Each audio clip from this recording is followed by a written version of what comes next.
साहित्य अपने समय के साथ सार्थक संवाद होता है।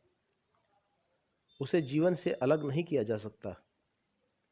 वह तो जीवन की निष्पृह और सात्विक उपासना है। साहित्य हमें अपनी जड़ों से कटने से रोकता है, जीवन के प्रति आस्था को बनाए रखता है और आदमी के अधूरेपन को दूर करता है।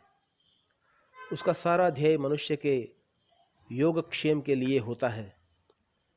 हमें ऐसे साहित्य को रचना है जो जीवन की सरगम का सही सुर बन सके और जो उसके लय और ताल को कायम रखने में मदद दे सके।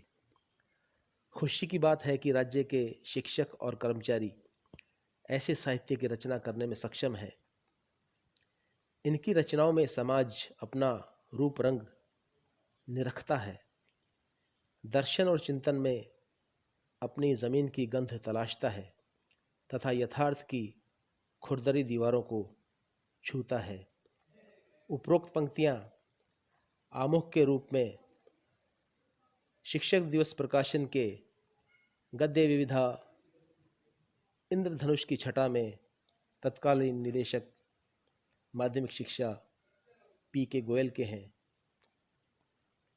सन 2001 के शिक्षक दिवस प्रकाशन में इस गद्य विविधा में मेरी रचना अपने अपने सार्थकता प्रकाशित की गई थी। आइए सुनते हैं अपने अपनी सार्थकता।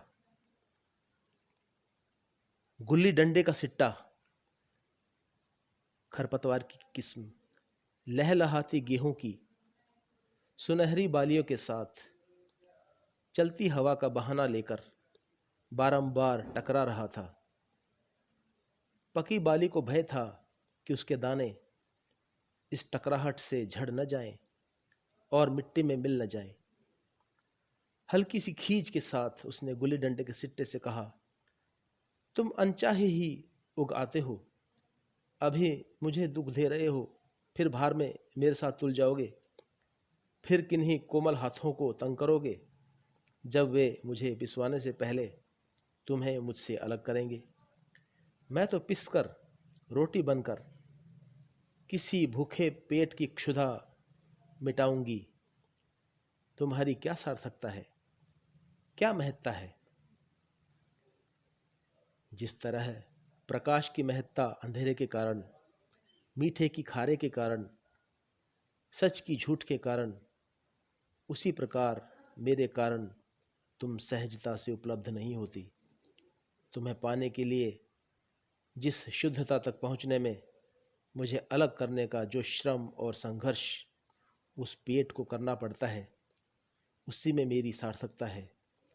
गुल्ली डंडे का सिट्टा बोला, श्रम का संदेश देने को ही मैं अभिशप्त हूँ, पर इसी में मेरी महत्ता है और मैं इसीलिए ही होते हुए भी न हो जाने का अपमान सहता हूँ।